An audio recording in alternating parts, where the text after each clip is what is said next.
السلام عليكم ورحمة الله وبركاته. الحمد لله رب العالمين، وأصلي وأسلم على أشرف الأنبياء والمرسلين، نبينا الكريم محمد وعلى آله وصحبه أجمعين، ومن تبعهم بإحسان إلى يوم الدين. أما بعد، فإن أصدق الحديث كتاب الله، وخير الهدي هدي محمد صلى الله عليه وسلم، شر الأمور محدثاتها، وكل محدثة بدعة، وكل بدعة ضلالة، وكل ضلالة في النار. أعاذني الله وإياكم من النار. ثم أيها الإخوة والأخوات الكرام, we begin by praising Allah subhanahu wa ta'ala, the Most High, as how He Yalla wa ala deserves it. And then we send our salat and our salam upon the best of mankind, our Nabi, our Prophet Muhammad, and upon his families and his companions and those that are upon their way. And after that, we continue on with our weekly sittings, which regards to the amazing book known as Riyadus Salihin min Kalami Sayyidil Mursalin, the gardens of the righteous from the statements of the most noble of the messengers, sallallahu alaihi wasallam, a book authored by Al-Hafiz An-Nawawi, Yahya ibn Sharaf, rahimahullahu ta'ala, rahmatan wasi'ah. And as how it is known, we are going through a specific section of this book known as Kitabu Ad-Da'awat, the book of supplications. And from the book of supplications of Riyadus Salihin, we had just finished in our last lesson, in our last sitting, hadith number 24. Hadith number 24, which is the hadith of Al-Abbas, Abu al-Fadl Al-Abbas ibn Abdul Muttalib radiyallahu anhu, where he sought from the Messenger of Allah sallallahu alaihi wasallam to teach me something that he asked Rasulullah sallallahu alaihi wasallam to teach him something that he could supplicate to Allah subhanahu wa ta'ala with, and the Prophet sallallahu alaihi wasallam taught him to ask Allah for al-afiyah, well-being. And then he came a few days later back to the Messenger of Allah sallallahu alaihi wasallam, and he asked again by saying, Ya Rasulullah, O Messenger of Allah, allimni shay'an as'aluhu Allah, teach me something that I can ask Allah subhanahu wa ta'ala with it. And again, the second time, Rasulullah sallallahu alaihi wasallam, he said, Ya Abbas, Ya Amma Rasulillah, O Abbas, O paternal uncle of the Messenger of Allah, Salullaha al-afiyah fi dunya wal akhirah. Seek from Allah al-afiyah, well-being, in the wali life and in the hereafter. Naam. So we had mentioned that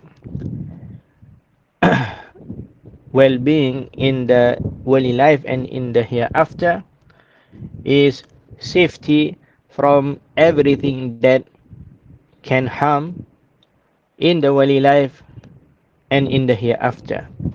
So when you ask Allah subhanahu wa ta'ala for well-being in the wali life, you are asking Allah subhanahu wa ta'ala to protect you from anything that will harm you, or from anything that can harm you in the wali life. Naam, from bad deeds, from being poor, from being sick, and so on. And in the understanding of this will be that you are asking Allah subhanahu wa ta'ala for goodness of the wali life. So in this few words, you are asking Allah subhanahu wa ta'ala for the goodness of the wali life, every goodness of the wali life, and you are asking Allah subhanahu wa ta'ala to protect you from every harm of the wali life. And well-being in the hereafter is goodness in the hereafter and protection from anything that will harm from the matters of the hereafter.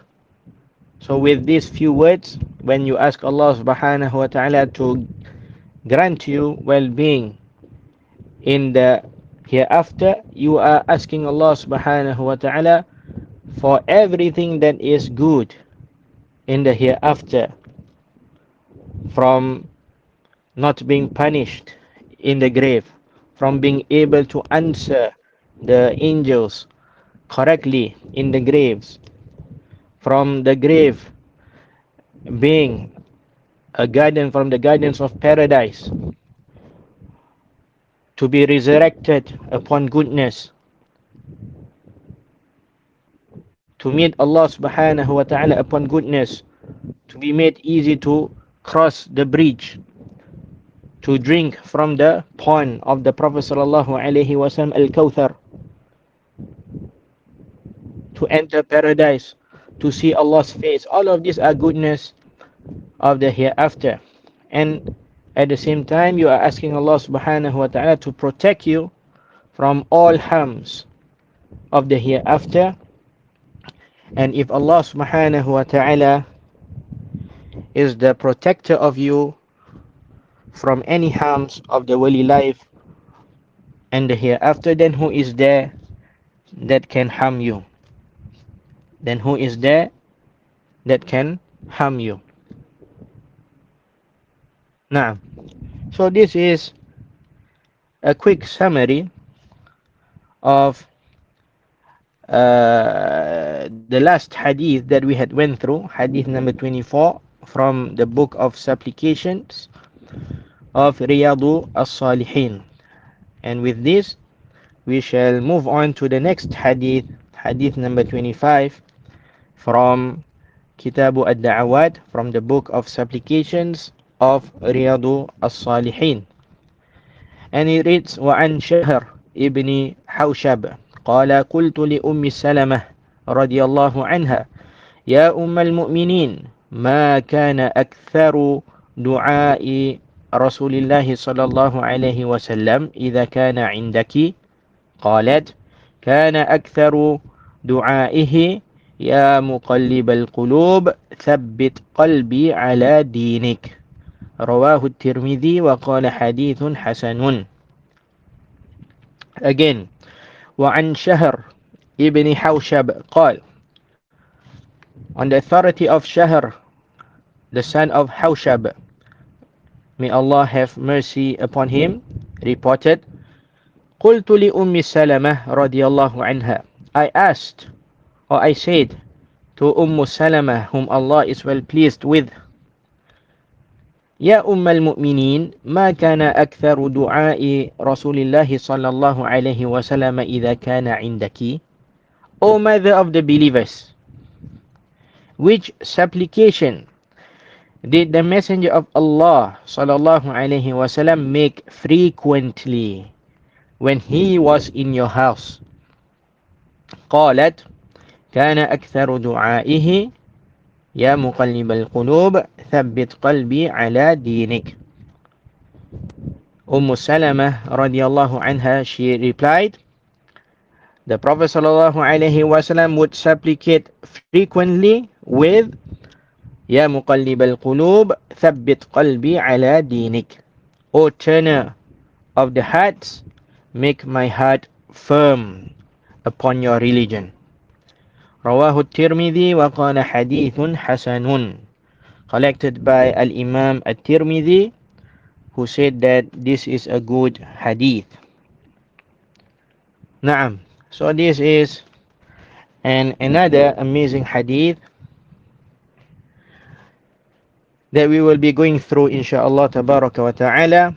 Another amazing dua taught to us by the great Prophet sallallahu alaihi wasallam that we can put in our efforts in memorizing it and in our daily application of it, that will surely prove benefit to us in our worldly life and especially in our hereafter. And we ask Allah subhanahu wa ta'ala to aid us in mentioning only that which will benefit the nation of Muhammad sallallahu alaihi wasallam. Allahumma ameen. So An-Nawawi rahimahullah, he said from Shahr ibn Hawshab. Shahr ibn Hawshab, his kunya is Abu Sa'id. His kunya is Abu Sa'id. And he is Ash'ariyun Shamiyun. So he is Abu Sa'id Shahr ibn Hawshab al-Ash'ari al-Shami rahimahullah. May Allah have mercy upon him. And when we say that he is Ash'ari, it does not mean that he is upon the creed and the methodology of the Ash'aris that we know of.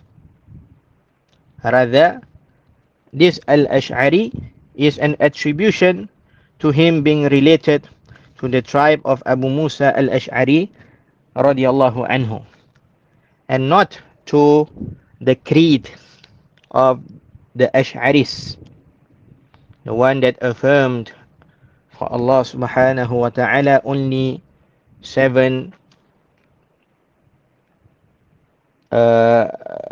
sifat,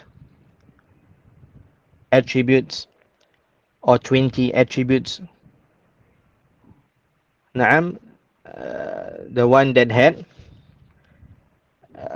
straight away in the chapter of Allah's names and attributes. Rather, the term Al-Ash'ari here is an attribution to the tribe of Abu Musa Al-Ash'ari radiyallahu anhu.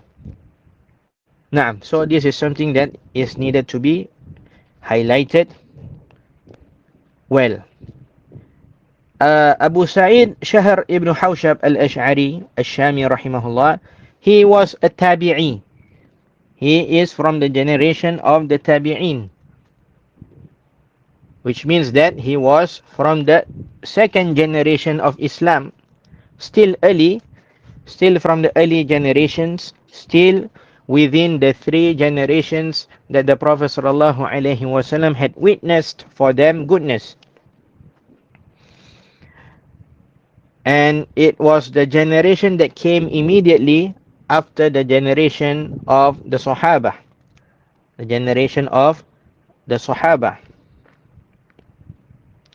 And for a person to be known as a tabi'i, there are 3 conditions to it. Similar for a person to be known to be a companion of the Prophet sallallahu alaihi wasallam, there are 3 conditions. Then for a person to be known from the tabi'in is of 3 conditions as well. Number 1, he must have met a companion of the Prophet sallallahu alaihi wasallam. Number 2, he must believed in what the Prophet Muhammad sallallahu alaihi wasallam had brought with and entered the religion of Islam. Number 3, he must die upon that belief. He must die upon that belief. So similar to the conditions of a companion, for one to be known as a companion, just that the first condition differs from each other. For a companion, he must meet the Prophet sallallahu alaihi wasallam. For a tabi'i, he must have met the companions.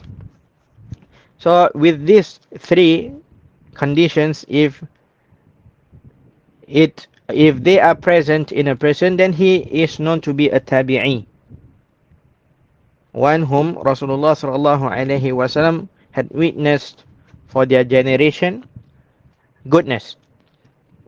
So Shahr ibn Hawshab was a tabi'i, meaning that he was from the generation that came after the companions of Rasulullah sallallahu alaihi wasallam.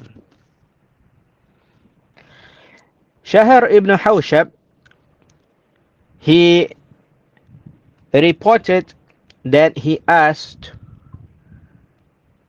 the mother of the believers, Salama. So the narrator of this hadith was in fact Salama. She is the real narrator of the hadith. However, Shahr ibn Hawshab was mentioned because he was the one that asked Salama, and Shahr ibn Hawshab was the reason that Salama narrated and conveyed this hadith of the Prophet sallallahu alaihi wasallam. So the narrator of this hadith, this great wonderful supplication, is the great companion of the Prophet sallallahu alaihi wasallam, one of the mother of the believers and the wife of the Prophet sallallahu alaihi wasallam, Salamah radhiyallahu anha. Salamah radhiyallahu anha. And Salamah, this is her kunya, Salama, the mother of Salama. And about the kunya, we had mentioned that it is not specific to the men only. Rather, it is sunnah for the women to take a kunya as well. Salama, Abdullah, Sophia, for example, and so on. And it is not a condition for a woman to have a kunya that she must have a child. It is not a condition. Rather, a person, he or she takes a kunya as a sunnah of the Prophet sallallahu alaihi wasallam, even if he or she is still young, had not married yet, or had already married but was not blessed by Allah subhanahu wa ta'ala to have a child, and so on. Naam, a person, he or she still takes a kunya, following the footsteps of the Prophet sallallahu alaihi wasallam and acting upon the commandment of the Prophet sallallahu alaihi wasallam in taking a kunya. And Aisha radhiyallahu anha, another wife of the Prophet sallallahu alaihi wasallam, she did not have a child with the Prophet sallallahu alaihi wasallam, but Rasulullah sallallahu alaihi wasallam gave her a kunya, Abdullah, and Abdullah is referring to her niece, her nephew, Abdullah ibn Zubair, the son of her sister. Naam, so having no children does not stop a person from taking a kunya. Likewise, a young person, it does not stop a young person from having a kunya, following the footsteps and the sunnah of the Prophet sallallahu alaihi wasallam, just like as how Rasulullah sallallahu alaihi wasallam gave that young companion Abu Umair his kunya, Abu Umair. Ya Abu Umair, ماذا فعل النغير? O Abu Umair, what had Nughair, the bird Nughair, done to you? So having a kunya is a sunnah of the Prophet sallallahu alaihi wasallam for both men and women as well, and it is a sunnah that is in need to be revived during our time. Many do not know of this sunnah, and it is upon us who had learned to spread it, to spread this sunnah of the Prophet sallallahu alaihi wasallam. If a person he takes or she takes a kunya following the sunnah of the Prophet sallallahu alaihi wasallam through the means of you, then you will receive the rewards of them as well.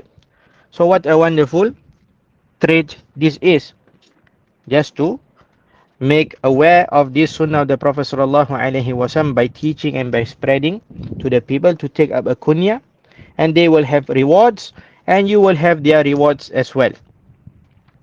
Naam. Salama was her kunya. Her name is Hind. Hind bintu Abi Umayyah Hudzaifah. Hind bintu Hudzaifah.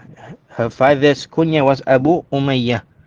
So she is Hind, the daughter of Hudzaifah al-Makhzumiyah. Al-Makhzumiyah. Naam. So Salama, her name is Hind bintu Hudzaifah Abu Umayyah al-Makhzumiyah. And Salama radiallahu anha, she was from the early migrants to Al-Madinah from Mecca. She was from the early migrants to Al-Madinah from Mecca. She was from the forefront people who migrated from Mecca to Al-Madinah. So she was a muhajir. She was from the muhajirun. And prior to her marriage to the Prophet sallallahu alaihi wasallam, she was married to Abu Salama. Prior to her marriage to Rasulullah sallallahu alaihi wasallam, she was married to Abu Salama. And Abu Salama, his name is Abdullah ibn Abdul Asad al-Makhzumi. And Abu Salama radiallahu anh, he was a cousin and a foster brother of the Prophet sallallahu alaihi wasallam. Abu Salama, he was a cousin and a foster brother of the great Prophet sallallahu alaihi wasallam. They were foster brother, meaning they were breastfed by the same women. And this woman is Thuwaybah. Both Rasulullah sallallahu alaihi wasallam and Abu Salama Abdullah ibn Abdul Asad, they were breastfed by a woman called Thuwaybah. Naam. And Abu Salama, he died. Abu Salama, he died, which led to the Prophet sallallahu alaihi wasallam marrying Salama later on. Which led to Rasulullah sallallahu alaihi wasallam marrying Salama later on. Naam. So again, Salama, she was from the early migrant from Mecca towards Al-Madinah, and she was married before with Abu Salama, a cousin and a foster brother of Rasulullah sallallahu alaihi wasallam, and he later died radiyallahu anhu. And Rasulullah sallallahu alaihi wasallam would later marry Salama, making her from one of the mothers of the believers. Now, and the Prophet sallallahu alaihi wasallam got married to Salama in the month of Shawwal. Rasulullah sallallahu alaihi wasallam married Salama in the month of Shawwal of the fourth year after Hijrah. The Shawwal of the fourth year after the Hijrah to Al-Madinah. And Salama radiyallahu anha remained his wife until the death of the Prophet sallallahu alaihi wasallam. And she, Salama, was the last to die from the wives of the Prophet sallallahu alaihi wasallam. Salama was the last wife of the Prophet sallallahu alaihi wasallam that passed away in the year 61. In the year 61 after the Hijrah. Naam. Rasulullah sallallahu alaihi wasallam married her in the fourth year after Hijrah, and she remained his wife until his death sallallahu alaihi wasallam. And from the wives of the Prophet sallallahu alaihi wasallam, all of them, Salama was the last to pass away in the 61st Hijri year. Now, from her general virtues, from the general virtues of Salama was that she was a companion of the Prophet sallallahu alaihi wasallam and one of the wives of the Prophet sallallahu alaihi wasallam. This is a general virtue of Salama. She was a companion. So any virtue relating to a companion of the Prophet sallallahu alaihi wasallam, being promised paradise, na'am, uh, having a right over the rest of the Muslims, to not talk bad about them, to not mock them, and so on, and to mention them with only goodness. All of these general virtues, she has a part of it. She has a part of it being a companion of the Prophet sallallahu alaihi wasallam. And as mentioned, she was from the wives of the Prophet sallallahu alaihi wasallam, which means that she has the virtues, the general virtues of being a person of the household of the Prophet sallallahu alaihi wasallam as well, Ahlul Bayt. She was from the Ahlul Bayt because she was one of the wife of the Prophet sallallahu alaihi wasallam, and she has the general virtue of being a wife of the Prophet sallallahu alaihi wasallam. All of the wives of the Prophet sallallahu alaihi wasallam that remained as his wives until his death sallallahu alaihi wasallam, they have a general virtue shared between them as well. Allah subhanahu wa ta'ala, he says in the Quran in Surah Al-Ahzab, النبي أولى بالمؤمنين من أنفسهم وأزواجه أمهاتهم. The Prophet is closer to the believers than their own selves, and his wives, they are their mothers. They are their mothers. And his wives, the wives of the Prophet sallallahu alaihi wasallam, they are their mothers, meaning the mothers of the believers. And that is why they are referred to as Ummul Mu'minin. One of them is referred to as Ummul Mu'minin, the mother of the believers. And the whole lot of them, radiyallahu anhunna, they are referred to as Ummahatul Mu'minin, the mothers of the believers. Naam.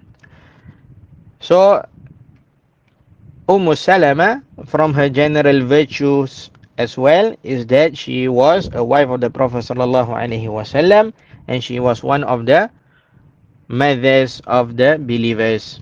As for the specific virtues of Salama, as for the specific virtue of Salama, from her specific virtues is that her supplication was answered by Allah subhanahu wa ta'ala. Her supplication was answered by Allah subhanahu wa ta'ala. Al-Imam Muslim rahimahullah collected in his Sahih to the authority of our same narrator, Salama, the mother of the believers, radiyallahu anha, that she said, سمعت رسول الله صلى الله عليه وسلم يقول ما من عبد تصيبه مصيبة فيقول إنا لله وإنا إليه راجعون اللهم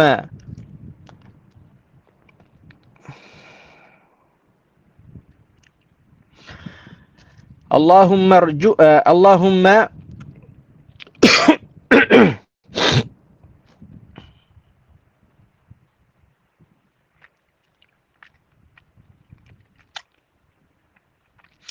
اللهم أجرني في مصيبتي وأخلفني خيرا منها إلا أجره الله في مصيبته وأخلف له خيرا منها.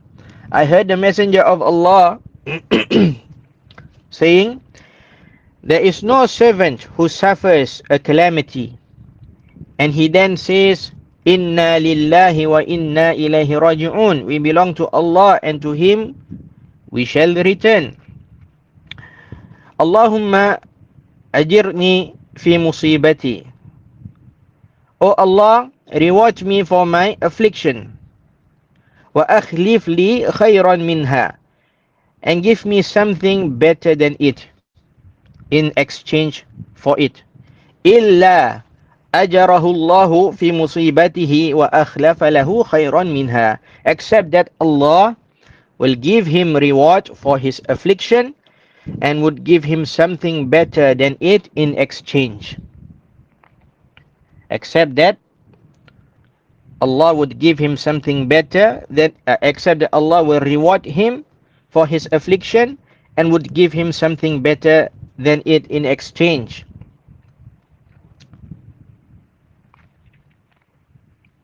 Naam. Another great dua that we can add to our daily lives as well when we are afflicted with afflictions. قالت فلما توفي أبو سلمة. Salama, she said, when Abu Salama died, قلت كما أمرني رسول الله صلى الله عليه وسلم. I uttered these very words, that Rasulullah sallallahu alaihi wasallam had taught them. Inna lillahi wa inna ilaihi raji'un. Allahumma ajirni fi musibati wa akhlif li khairan minha.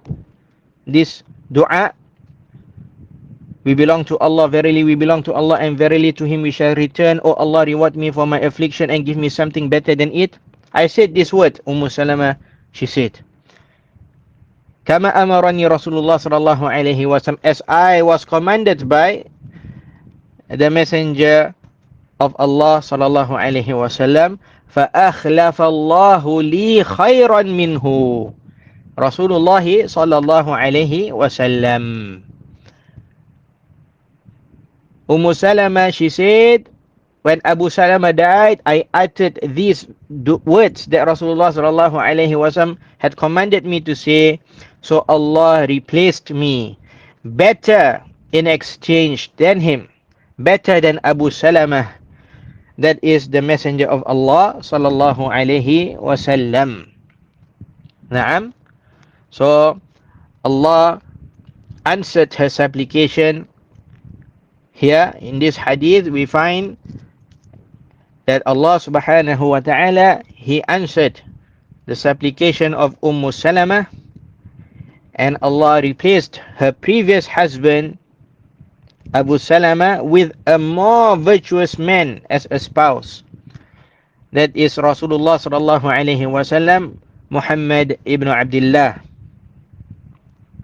Naam, it was narrated that when Abu Salama died, Salama was saying, who is there better than Abu Salama? Who is there better than Abu Salama? And Rasulullah sallallahu alaihi wasallam commanded her to say this dua. Inna lillahi wa inna ilaihi raji'un. Allahumma ajirni fi musibati wa akhlif li khairan minha.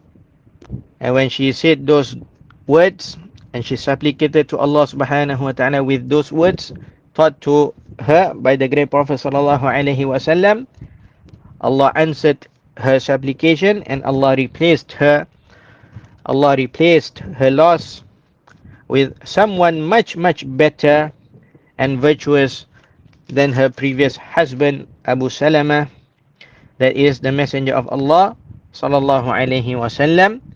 Look at her reward in following the commandment and the sunnah of the Prophet sallallahu alaihi wasallam, and in believing in the words of the Prophet sallallahu alaihi wasallam, and in having good thoughts in Allah in answering her supplication. She was saying to herself, who is there better than Abu Salama? And when Rasulullah sallallahu alaihi wasallam commanded her to say those words, then she said those words as commanded by the Prophet sallallahu alaihi wasallam, and she has good thoughts with Allah subhanahu wa ta'ala that Allah will answer her supplication, and Allah in fact answered her supplication, replacing Abu Salama with the messenger of Allah sallallahu alaihi wasallam.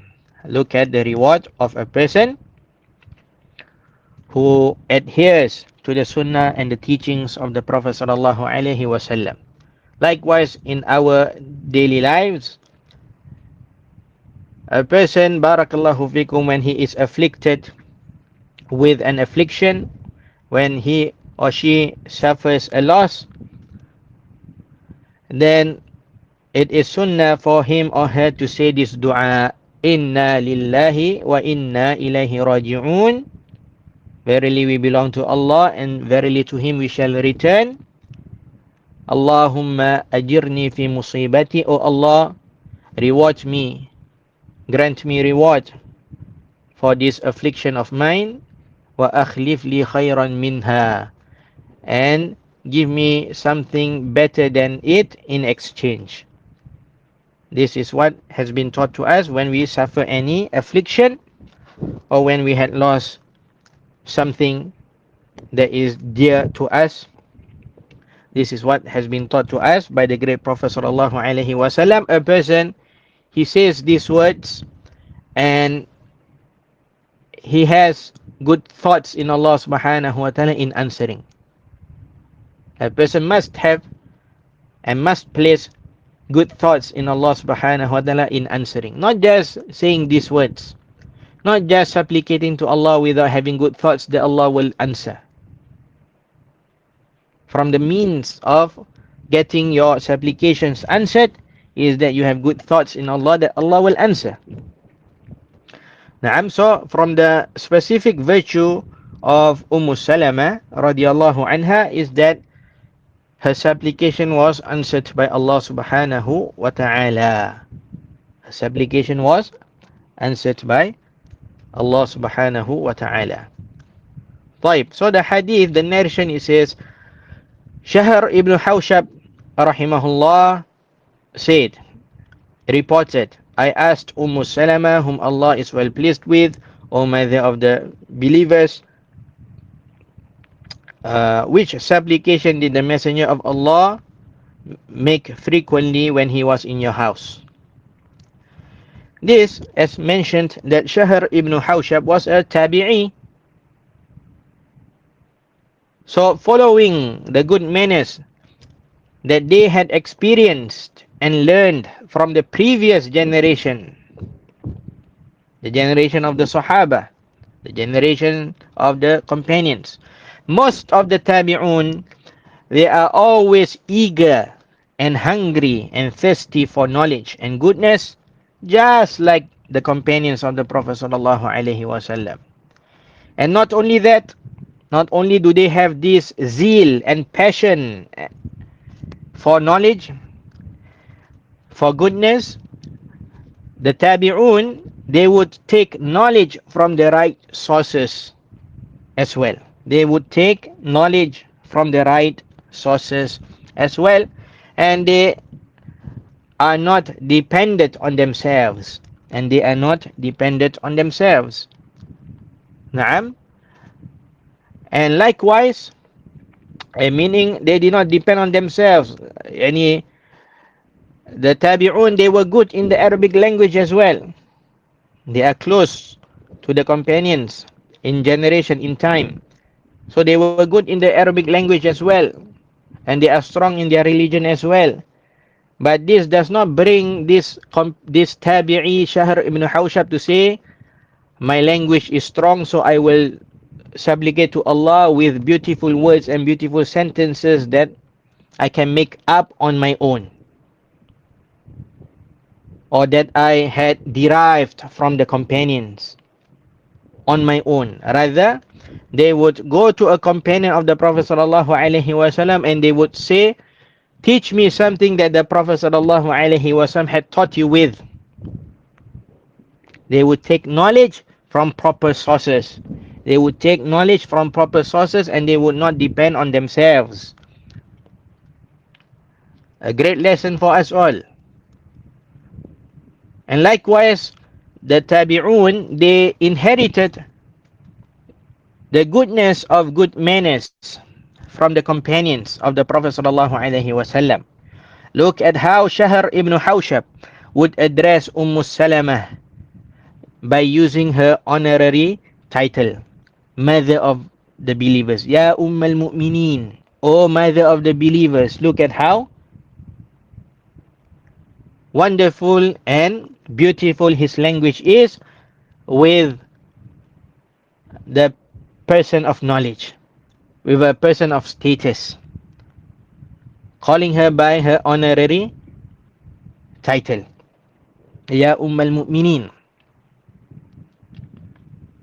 And Shahr ibn Hawshab rahimahullah, he also wanted, and is similar to the companions exactly in their characteristics.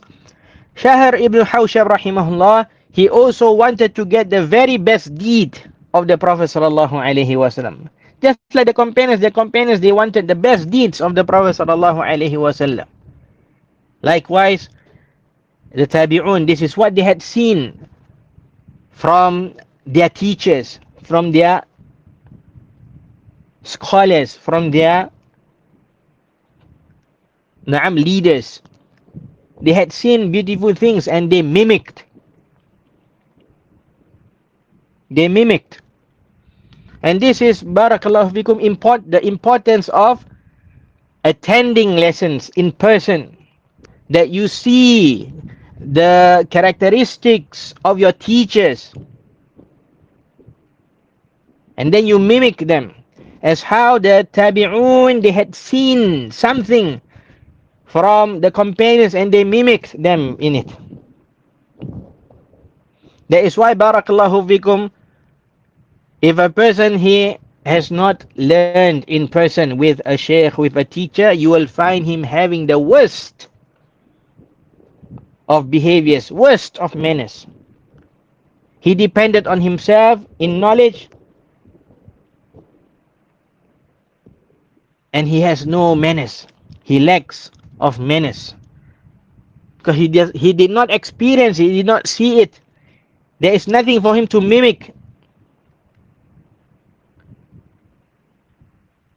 But if a person who sits in front of a scholar, most likely is that person will be well mannered, because this is what they see in the scholars, this is what they see in their teachers, and this is what they are mimicking. Just like the tabi'un with the companions, just like the companions with the Prophet sallallahu alaihi wasallam. The companions, they saw Rasulullah sallallahu alaihi wasallam acting in a certain manner, they mimicked. And the tabi'un, they saw the companions in a certain manner and they mimicked. So Shahr ibn Hawshab, he also wanted to get the very best deed of the Prophet sallallahu alaihi wasallam, and therefore he went to the closest people to the Prophet sallallahu alaihi wasallam, and he asked for the most repeated, frequent supplication of the Prophet sallallahu alaihi wasallam, as repetition shows importance. And not only that, look at the question of Shahr ibn Hawshab. O Mother of the Believers, what is the supplication that the Messenger of Allah sallallahu alaihi wasallam would make frequently in your house? In your house. Shahr ibn Hawshab, he would ask the action of the Prophet sallallahu alaihi wasallam, that the Prophet sallallahu alaihi wasallam would do in his house. And we all know that the actions in the person's, the actions of a person inside his house, this is going to be an action where Rasulullah sallallahu alaihi wasallam would do in secrecy. This is an action that Rasulullah sallallahu alaihi wasallam would do in secrecy, away from the eyes of most people, where sincerity to Allah would be the most. A person, when he is more hidden from the eyes of the people, this is where he is going to be the most sincere. So Shahr ibn Hawshab, he wanted this type of actions, this type of dua, What is the dua of the Prophet sallallahu alaihi wasallam that he would do inside his house in privacy, in secrecy, away from the eyes of the people, where this dua would surely be the most sincere, the most near that Rasulullah sallallahu alaihi wasallam would be to his Lord. Naam, where sincerity to Allah would be most. And it is going to be a supplication that is very important to Rasulullah sallallahu alaihi wasallam, that he would want to be at his most sincere condition, so that the answer of Allah for it is most certain, is more certain.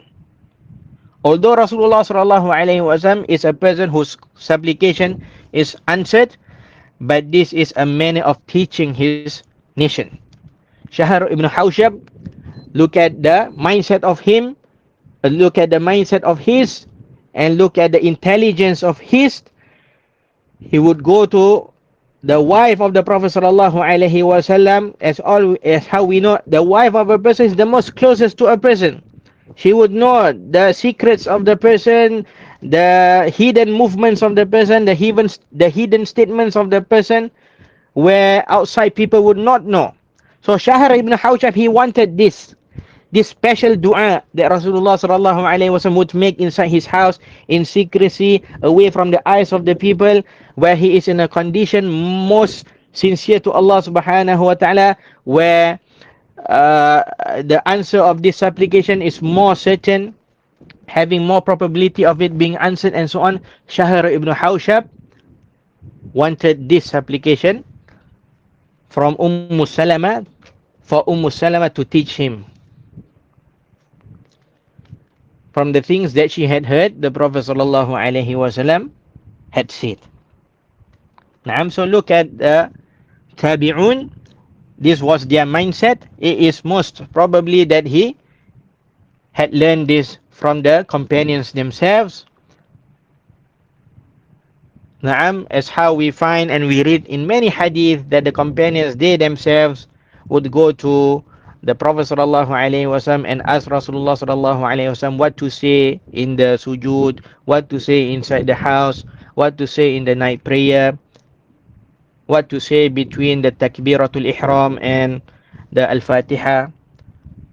Naam, the companions did the same, and the Tabi'un, they mimicked their teachers, their scholars in this good effort, in this good deed. And due to this zeal and passion of theirs, we, generations after them, are benefiting from it as well. All of this goodness where we are doing now, there is no doubt that our early generations of Muslims, they would have rewards. They would be receiving rewards for them as well, because they were from the means of us doing these good deeds. The time of Isha is entering right now, and we need time to prepare ourselves for the Salat. And therefore, Barakallahu fikum, Jazakumullahu khairan wa Barakallahu fikum. We shall stop here for this week, and we will continue in the next lesson inshallah tabaraka wa ta'ala. As'alullah al-azim rabbal arshil kareem an yatawallana fid dunya wal akhirah, wa an yaj'alana mubarakina aynama kunna, wa an yaj'alana mimman idha utiya shakar wa idha adhnaba astaghfar, إذا أوتي شكر وإذا أذنب استغفر إنه جواد كريم. وصلى الله على نبينا محمد وعلى آله وصحبه وسلم. سبحانك اللهم وبحمدك أشهد أن لا إله إلا أنت أستغفرك وأتوب إليك. والسلام عليكم ورحمة الله وبركاته.